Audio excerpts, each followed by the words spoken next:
Kiwis love being outdoors, so why not transform your outdoor living space with a Sunview? With our quality range of stylish pergolas, outdoor blinds and awnings, having a Sunview is like adding a new room to your home, but for a fraction of the price. Enjoy the outdoors all year round with a range of products to suit your needs. Book a free consultation now with Sunview and see the difference.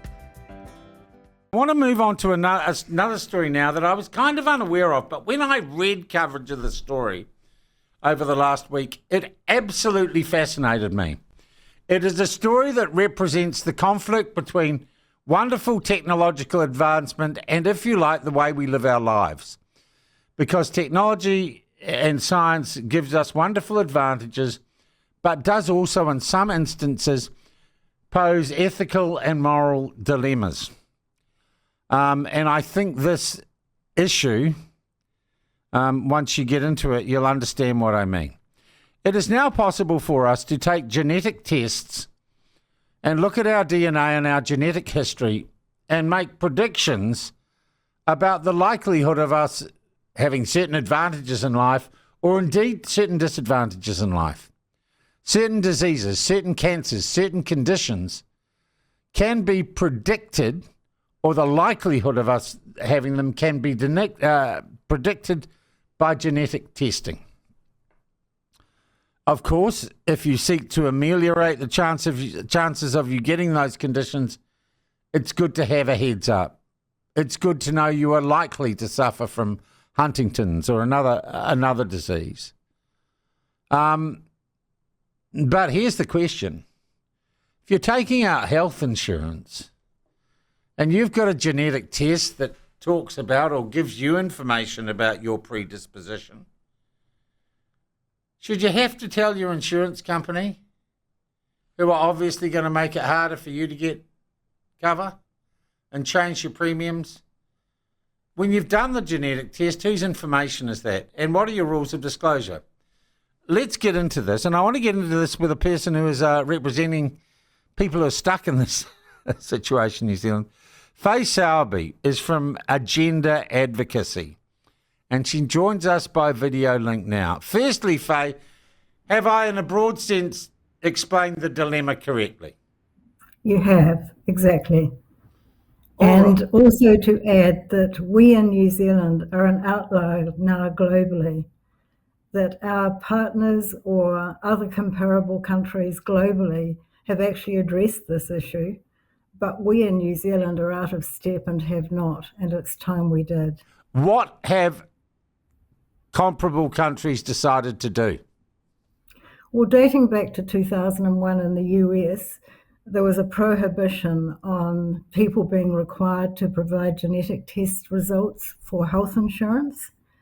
And in the UK, there was also a prohibition on providing genetic test results, except for Huntington's, which was an exclusion, which had a high financial limit of £500,000, through to Canada, which in 2017 put in place a total ban across employment and all insurance.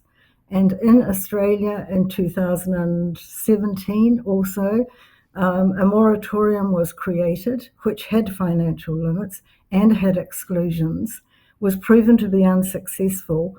And so there has been a consultation process, a thorough consultation process, and legislation is being written at the moment in Australia to ensure a full ban. Now, there is a long list of countries which have in fact addressed this issue, some with restrictions, but increasingly you can see that they are actually being removed and there is increasing coverage. And most recently, Switzerland, 2005, which had already put in place some restrictions, has put a full ban in place. So there is acceptance that the consumer protection side is not mutually exclusive from financial viability for the insurers, which is the argument we hear. All right. So we are Wild West here at the moment. What is the situation here now? If I've got a genetic test that says I'm likely to get cancer and I go to take out some health insurance, can they ask me for that genetic test? Yes. And can they refuse me cover if I refuse to provide it? Yes. The problem is you can actually have an increased premium. You can have certain aspects of your cover removed or reduced payouts. So But they have look, the I'm going to power. play devil's advocate here, Fay. Isn't that fair? If you know, Well, if you're asking the insurance company to take a bet on a losing hand. I don't think that's fair because, in fact, a test shows that, in fact, you have a position whereby you may actually get a condition. It doesn't say you have that condition. It says you have a propensity towards it. And not everybody who has a propensity actually ends up getting the condition. So diagnosis is when you actually know you have the condition. But For it does children, materially change the actuarial calculation for the insurance company. It is information pertinent to the risk they are assuming with the insurance policy.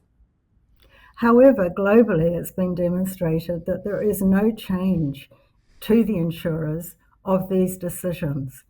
This is a small part of the population. The risk pool is large across all other insurance factors, and genetic discrimination is a small portion of the risk pool. And it's been demonstrated that there is no evidence to show that there is an impact on insurers from bringing in genomic discrimination prohibition.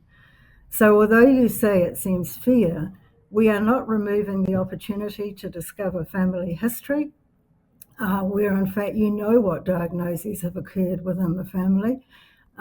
We're just asking that this group of people who in effect have a risk not be treated differently from the rest of the population. And why do we see that as beneficial? Because it's like having health infrastructure. It's like a pothole. This infrastructure is preventing people from getting tested. These people can get tested, can take interventions, and can have a good life. Insurers, to me, should want that because, in effect, their insurance pool is healthier as a result of genetic testing and genomic testing. These interventions now are increasingly becoming available. So although you say it seems fair, it's not fair to the small group of people who are affected by this. Our society doesn't discriminate in other ways, and we ensure we don't. Fay, at present, is an insurance company in New Zealand allowed to ask you if you've had a genetic test? Yes. And if you lie about that, they could void your cover if they find out about it later. And they are now allowed to ask for the results of that genetic test. Yes. Wow. And what we find is that some insurers won't because ethically they have reached a point realising what's happened globally, that in fact it's better not to, they'll rely on family history. Some say they don't, but anecdotally we hear that they are, and then some are freely using this information while there is no legal framework in New Zealand preventing it from happening. What's your best guesstimate as to how many people this would affect? Well, generally, globally, you know that people with a pathogenic variant range from somewhere between 3% and 10%. In any population, we don't know what that exact figure is. So it's not a large portion of our population. But it's a smaller group. It's thousands of people, maybe tens of thousands? Yes. Okay, well, but those people exist in the insurance pool today. Yeah. So getting genetic testing doesn't mean you're changing the insurance pool. The pool exists today with or without a test. Yeah. Okay, so where are we at with legislation? Have we got someone who's championing this? Have we got a path to catching up with the rest of the world in terms of our legislative settings? Kiwis love being outdoors, so why not transform your outdoor living space with a sun view?